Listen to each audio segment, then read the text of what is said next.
Hey guys, how is it going? Got another game for you right here. Played it just a few minutes ago actually, so it's very fresh in my mind. I'm up against this guy, Jabholic, who I've played in the past and has generally played pretty solid decks against me. So I was expecting a pretty good game.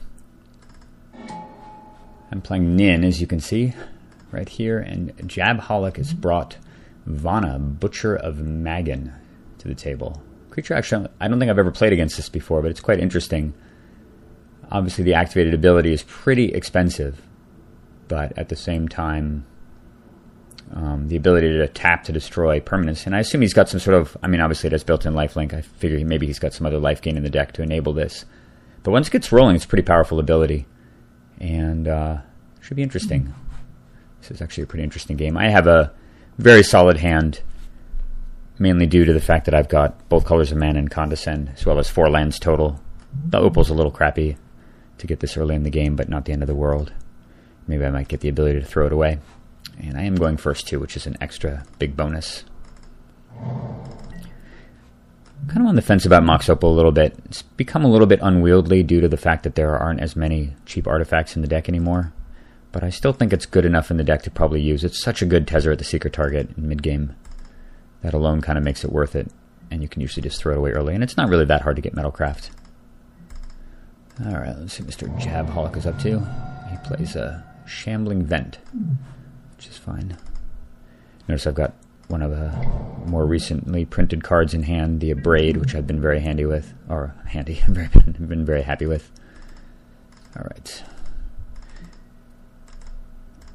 Well, I'm not too afraid of what he could do turn 2. Probably the worst thing he could summon against me would be something like Dark Confidant. And with that in mind, I don't feel any reason to hang on to the Condescend. I'm just going to play Nin the Pain Artist. And my suspicion is that as a black-white deck, he probably doesn't have a ton of things that kill Nin right off the bat, except for maybe Swords to Plowshares. I guess possibly something like Chainer's Edict or Doomblade. But a lot of the things you actually need to worry about, which are the white Arrest style cards, start appearing at 3 mana. So the fact that I went first means I can get Nin online and active before he can play those enchantments. Alright, so he plays Concealed Courtyard. And the moment I see him paying 4 life, this is obviously Dismember. It's an interesting decision of his to not tap all of his mana. When he left a white mana untapped, I kind of thought he might be holding mana back for something like Tithe, which would have been interesting. I'm not really sure why he did this. I guess maybe he's really worried about Daze, but truthfully, I wouldn't Daze even if he did tap out here. It would make no sense because I'd lose a land this early in the game, which would be really too decisive. Nin's not all really that useful. It's kind of intended to just hang out and look pretty for a little while. Alright, Scalding Tarn is pretty good. I'm not going to play it yet, though, because I actually want to get more lands out of my deck the drawing way rather than filtering them, so I'm going to increase my chances of drawing land. Plus, if I do draw some way to... I guess I don't have Brainstorm anymore. There aren't too many ways. I guess Jace the Mind Sculptor might be a way to recycle the Opal and then reshuffle. Feeling decent here, though. 2 counterspells in hand. Nothing really going on. Then he plays Reshadowed Port, which is another card I haven't seen very much online. One of the reasons is because I think it costs, I don't know, $100 or more. It's really, really incredibly expensive. And most people opt to not use it for that reason, just because it's inconsistent benefit. I guess in a devoted land destruction deck, it's not too bad. But here it's actually really annoying and troublesome. I was fully intending to just tap out on turn 4 and play Nin again, giving him the opportunity to potentially play a 4-mana Planeswalker, as there are quite a few of them, but I was just going to risk that as a thing. So he taps my thing, and then I draw Force of Will, which is really, really nice security, but I'm just going to play the Reliquary Tower here. I still want to draw more lands. Opal is not bad either as potentially a card to throw away to some form of discard, which Black-White usually has a ton of. So he plays 4th land. I was really hoping when he played the Port that he might only have 3 land to go with that. But in fact, he was just playing it to tie up my mana, which is fine. So he plays Jitte, and obviously that's not a threat. He doesn't have an immediate target for it, and I have an Abrade in my hand anyway, so it's not threatening.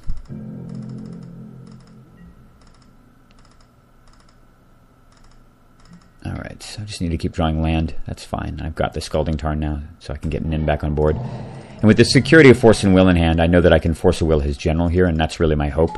I'm playing Nin right now, letting down my guard and tapping 4 mana, which is fine because I actually really, really want him to play his General. If he plays his General, I Force a Will almost certainly with the Impulse, and then I get to untap and draw at least 3 cards and possibly 4, depending on what the top of my deck yields as far as land. So this is definitely just just a tempo play, knowing that I've got force and that I'm safe from whatever his next turn may be. He's got a 5th land, so I fully expect him to just play his guy. Instead, he plays Chainer's Edict, which is unpleasant and unfortunate. And I decide ultimately that I could potentially risk letting him kill Nin another time. The problem is his stupid Risha on port, because he's going to tap the Steam Vents, which means I'm at 4 mana, and that's going to keep me off of Nin mana for at least a minimum of 2 turns, provided there's 2 lands on top of my deck, and there's no guarantee about that, although I can increase the odds with the Condescend. But I decide that just for tempo purposes, I'd much rather just Force of Will and keep Nin out there as an option, because I have 2 other hard counters and I can play both of them and bide my time that way. Okay, so I float red mana here, but he did it during the right point. He's going to sack a land, and I draw a useless copy artifact. Total garbage. There was some temptation certainly there to tap out during my upkeep after he tapped my mana to draw 3, but at the end of the day, I figured that better to just sit on Condescend and use Condescend to counterspell on his next turn, since he's probably going to want to cast his General at some point here, especially with that Jitte just sitting there. All right, goes back to Jabholic's turn. He plays a 6th land and plays... down comes Vona, and this is a perfect opportunity to Condescend. And of course, I'm not going to Condescend for 3 due to him potentially having Mana Tithe here. 2 is enough. All right, and that resolves, which is nice. And there's a Cascade Bluffs and a Wasteland on top, so I put them in reverse order. I want both those lands. I put Cascade Bluffs first, and I definitely get the Wasteland, because the Wasteland's going to not only kill the Richard on port, but it's also going to keep him off 7 mana to replay his General, so it's quite nice. I'm just going to destroy that. Still Jabholic's turn. All right, and he plays another land and casts Obnilixis. Reignited. This guy was showing up in so many decks in 1v1 Commander, especially back during the Vial Smasher era. Nearly every deck with black was playing it. And I think it's certainly very solid. The fact that you can, if you draw just 1 extra card with it to replace itself, then you have the ability to destroy 2 creatures. The emblem is really pretty bad, although not the worst thing in the world, but those other 2 abilities are really excellent. I think it's quite a... 5 mana is quite a bit, actually, to pay for this ability. I'm kind of on the fence about this guy, but clearly it was working for a lot of people, so my impressions are probably not accurate. But anyway, I'm going to deprive it, of course. I have no way to interact with it, and even if he were to try to kill Nin right away, and I could draw 3, I would just have this 6 Loyalty Planeswalker sitting there ready to kill Nin multiple times, and it could present a huge problem, especially drawing extra cards. So as little as I want to deprive here, especially knowing that the top of my deck is a land, I kind of have to do it.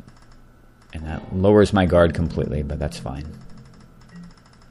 All right, and I think I make a mistake here. I really think that it was probably worthwhile to just tap out right now and draw 3, given the fact that he was down to just 3 cards in hand and with only 1 mana untapped.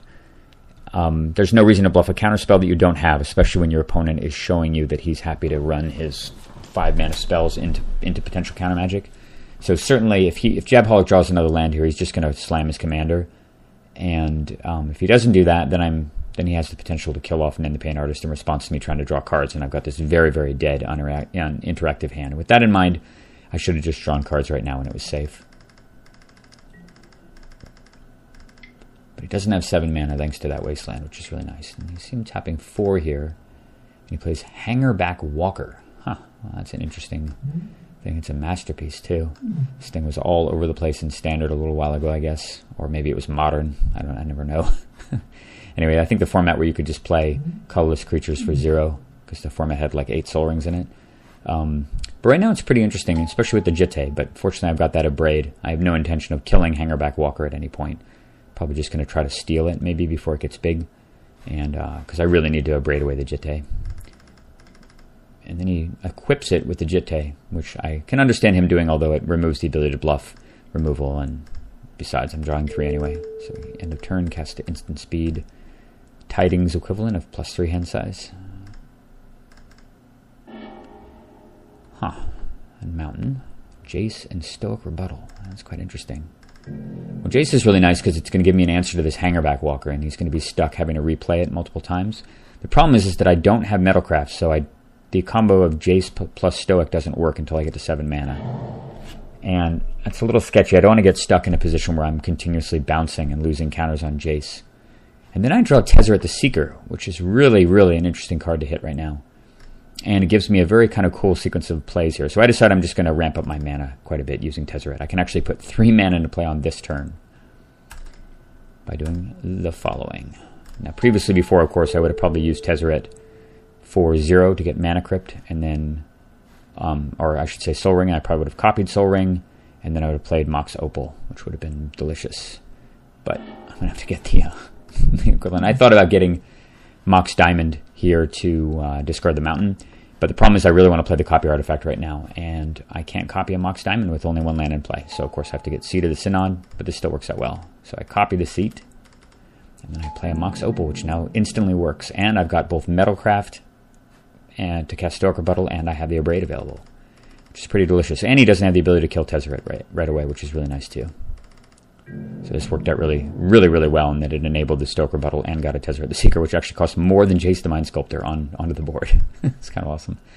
So then he makes a really big mistake, in my opinion. He sends the Hangerback Walker at me over Tezzeret, and I think he just completely missed that Umezawa's Jitte says when a crypt creature deals combat damage, it's not damage to a player, and that's super important because my actual intention here, and as little as I wanted to do it, my intention kind of was to potentially, honestly, abrade the Hangerback Walker when he attacked with it if he went after Tezzeret the Seeker, because I really didn't want Tezzeret to lose counters. Is extremely important. But at the same time, even if he did knock 2 counters off Tezzeret, I still have the ability to bounce the Hangerback Walker with Jace, and then untap 2 land with Tezzeret to replay Abrade the Jitte, of course, and then replay Nin the Pain Artist, and use Stoic Rebuttal to defend it. But when he sent that at me, that was such a huge relief, because not only do I not care about the damage or the counters on the Jitte, so I'm tapping mana thinking, oh wait, that's not going at me. Or that's not going at Tezzeret, it's going at me. But now I can still counterspell as well. And post-combat, sure enough, now I understand, I think, why he attacked me, which was to Vindicate Tezzeret. But of course, if he intended to kill Tezzeret all along with Vindicate, he should have done this pre-combat, because then he would have known whether or not it would resolve, and then he could have sent the Hangerback Walker at Tezzeret. So I think he actually did understand how it worked, but he played these in the reverse order, which is a mistake, not as major a mistake as attacking in the wrong direction, but still pretty major in my opinion. So I get to counterspell this beautiful masterpiece card with a humble common Stoic Rebuttal with Metalcraft. And he taps a few more mana here. And he casts Walking Ballista. Wow, that's another card you don't see very often, although it's quite cool. I kind of like this deck, actually. It's got neat stuff going on in it. And Walking Ballista actually is kind of problematic because I fully intend now to go get Veldic Shackles with Tezzeret. Black-White has real fits against Veldic Shackles, given the fact that they don't really play very many counters to destroy an artifact. And if I do that, unfortunately, Tezzeret goes down to 1 counter, which means he can just plink it with the Ballista at any time. That's all right. So I have to actually think about this turn for a long time about all my different options. And ultimately I decide that the best thing I can do, there's so many different choices. I could play Jace the Mind Sculptor. I could bounce the Walking Ballista just to see what he does with the point. I figured he has to decide right away if he wants to let the Ballista die to shoot Jace for 1. The thing is that if he shoots, instead of shooting Jace for 1, if he shoots Tezzeret, then when I sack Tezzeret to go get the Shackles, the Tezzeret dies. But at the same time, it forces him to make the decision about what to do. And he doesn't have enough mana to play the Walking Ballista for 2, which would be bad, because if I bounced it with Jace, and he were able to replay it for 2 mana, or for 2 counters, then he would have the ability, let's see, actually, 2/2. Actually, no, I guess he could, yeah, so that's right. So if he pays 4 mana, he would get the Ballista at a 2/2. He could remove 2 counters right away to just off Jace the Mind Sculptor if I bounced it. And that was the reason, actually, why I didn't want to do that. I decided to just let the Walking Ballista live, even if that meant that Tezzeret the Seeker would die, because Tezzeret really only has one purpose anyway, and that's to go get Veldic Shackles to defend against this Hangerback Walker. And more importantly, it allows my Jace the Mind Sculptor to survive, which is really critical. So I'm going to abrade the Jitte first, and just hope that I guess it wouldn't matter. He could pump his Hangerback Walker up, although that would be rather prescient of him and wouldn't change anything anyway, because I could just grab it during upkeep with the Shackles. So I'm going to abrade the Jitte, and he gains 4. And then I'm going to play Jace, and I actually decide to plus it because I decide whatever the cards are, I don't really feel like they're going to change what I'm going to do very much. My main intention is to just play more land and use Mystical Tutor to go get some sort of robust counterspell here. And by doing this, I can increase the chances that he doesn't get to 7 mana as well to replay his general, and it gets Jace up to quite a bit of health, which is going to make it a lot more useful for chain bouncing stuff. So now I'm going to use Tezzeret the Seeker and get Shackles, and I'm going to just steal this guy before he even has the ability to untap it. Although I don't think that that's necessarily wise either. I think maybe the reason I do this is if I steal it now, if he has instant speed removal, then he can't kill his own Hangerback Walker and get 1/1s in response.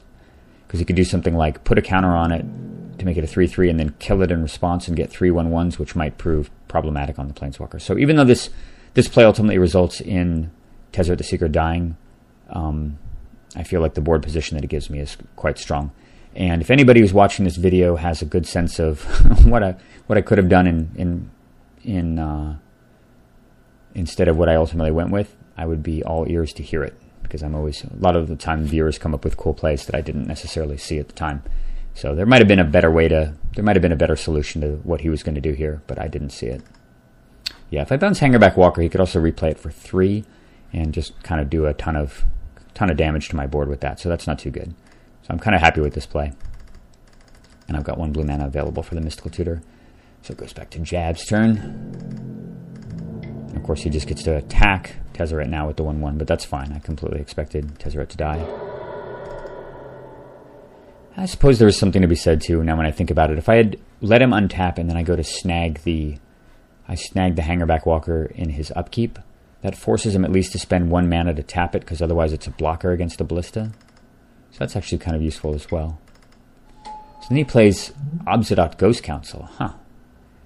I've seen this thing before as a general, not generally as a creature, but it's certainly problematic against control decks because you can't interact with it on their turn, and you get drain life to every single upkeep for 2. So then he just ends his turn. And I've got currently 4 islands, so I can't steal it yet, but I do have an excellent blocker, even against his Shizo, which could give it fear. So I'm going to tutor at the end of the turn, and that I'm just going to go get... sorry, I didn't give you guys an option to look. There aren't really too many options here, in my opinion. I guess Fact or Fiction is one of them, but I ultimately decide that I want to just get Cryptic Command, because it just gives me awesome flexibility. Keeping the Shackles tapped. And I draw 3 with Jace. And I see... Now, I had an option here to simply just bounce the Hangerback Walker. To bounce the Ballista, now that Jace has all these counters on him.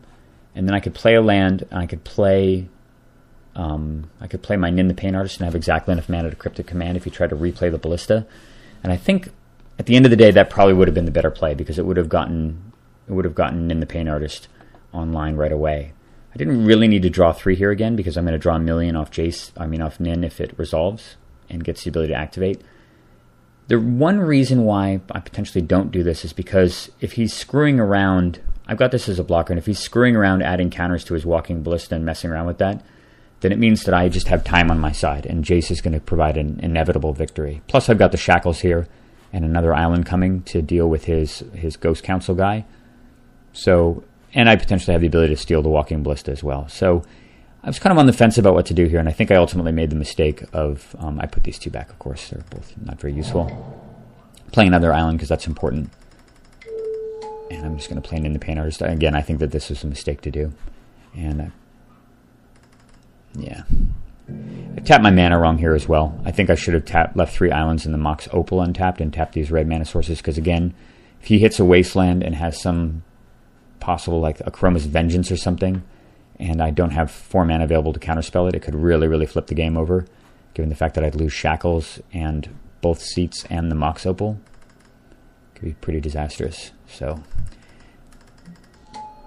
yeah, I think this is actually a pretty bad misplay on my part. Alright, so the Ballista. So he's just going to bash in. Of course, I'm going to block here, which gives him those sweet, sweet Thopters. It's excellent. Just about the perfect use of a Hangerback Walker. Alright, and it hymns me post-combat, and of course there's no question about countering this, because I would lose both cards. And the question is, what do? Do I bounce this guy? Do I Do I draw a card?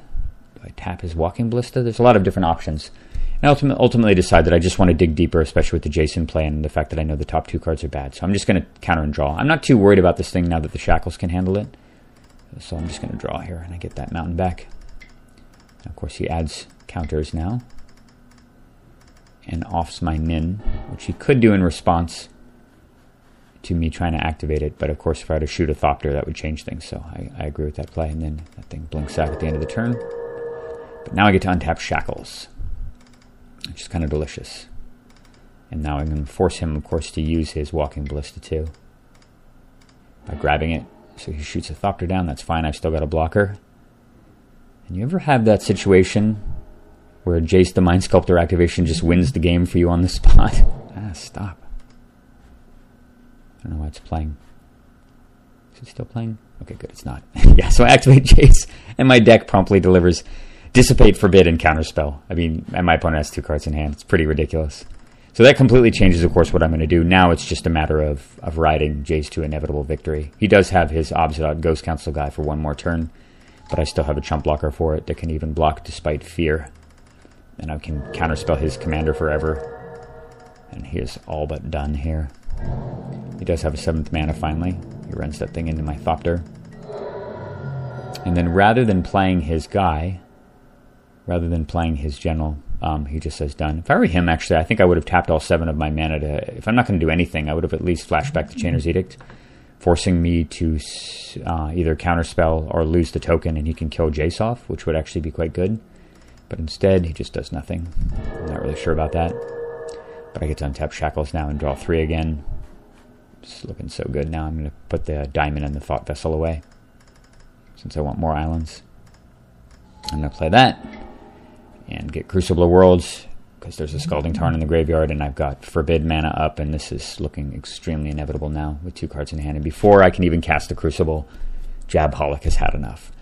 So I thought this was a pretty good game. Certainly some scary stuff at the beginning of the game. His ability to chain kill my Nin the Pain Artist, and me having to make some tough calls as far as what stuff to counter.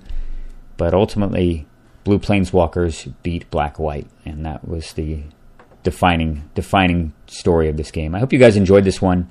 Again, I'm interested to hear if anybody had some better plans for that double Planeswalker turn. Go ahead and leave anything in the comments. But I hope you enjoyed this game, and I've got a couple more to record relatively soon. See you guys later. Bye.